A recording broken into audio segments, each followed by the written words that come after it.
សែនច័ន្ទរិទ្ធិគុណធីអាហ្គូសម្ដែងការរីករាយក្រោយទទួលបានការលើកទឹកចិត្តនិងជួយជ្រោមជ្រែងពីមហាជន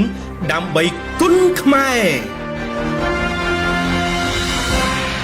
លោកសែនច័ន្ទរិទ្ធិគុណធីអាហ្គូដែលពេលបច្ចុប្បន្នបាននឹងកំពុងដំណើរការកន្លែងហាត់ប្រាណនិងក្លឹបប្រដាល់ដើម្បីលើកកម្ពស់គុណខ្មែរដែលជាមរតកដូនតាមិនអាចកាត់ថ្លៃបានក្នុងនោះ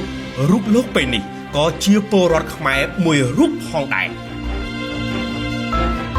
លោកសែនច័ន្ទរិទ្ធិគុណធីអាហ្គូពិតជាមានមោទនភាពចំពោះគុណខ្មែរដែលជាមរតកដើមរបស់ដូនតាមានក្បួនច្បាប់តម្រាចរិតជាប់ជញ្ជាំងប្រាសាទធ្វើឲ្យរូបលោកបដិញ្ញាលើកដំកើងគុណខ្មែរឲ្យពិភពលោកបានដឹងនិងស្គាល់ថាគុណខ្មែរគឺជាម្ចាស់ដើម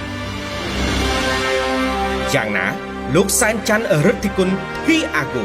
បើទោះបីប្រឈមនឹងបញ្ហាហិរញ្ញវត្ថុនាពេលនេះក្តីតែរូបលោកមិនបោះបង់គុណខ្មែរឡើយដោយព្យាយាមគ្រប់វិធីដើម្បីធ្វើការផ្សព្វផ្សាយគុណខ្មែរក្នុងនោះរូបលោកក៏មានគម្រោងបង្កើតក្លឹបគុណខ្មែរនៅប្រទេសកំណើតរបស់ខ្លួននិងប្រទេសនានាប្រមាណជា6ទៀតផងដែរ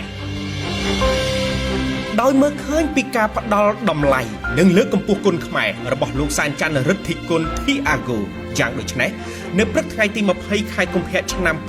2024នេះឯកឧត្តមមាសសុថាឯកឧត្តមអ៊ុនជឹមឯកឧត្តមហួតសុកដំ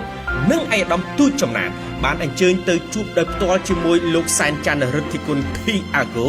នៅក្លឹបហាត់ប្រាណនិងប្រដាល់របស់លោកដោយសម្ដែងការអរគុណចំពោះលោកសែនច័ន្ទរិទ្ធិគុណធីអាហ្គូដែលបានស្រឡាញ់លើកដំកើងនិងផ្សព្វផ្សាយគុណខ្មែរឲ្យពិភពលោកបានដឹងនិងស្គាល់កាន់តែច្បាស់ពីគុណខ្មែរ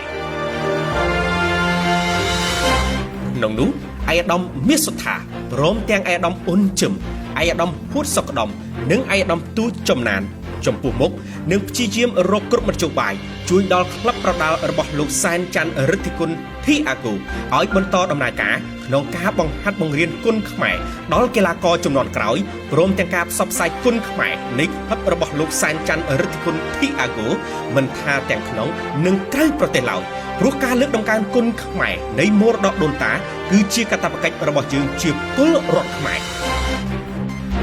ក្រោយទទួលបានការលើកទឹកចិត្តនិងជួយជ្រោមជ្រែងពីសំណាក់ឯកឧត្តមមាសសុថាឯកឧត្តមអ៊ុនជឹមឯកឧត្តមហួតសុកដំនិងឯកឧត្តមទូចចំណានយ៉ាងដូចនេះ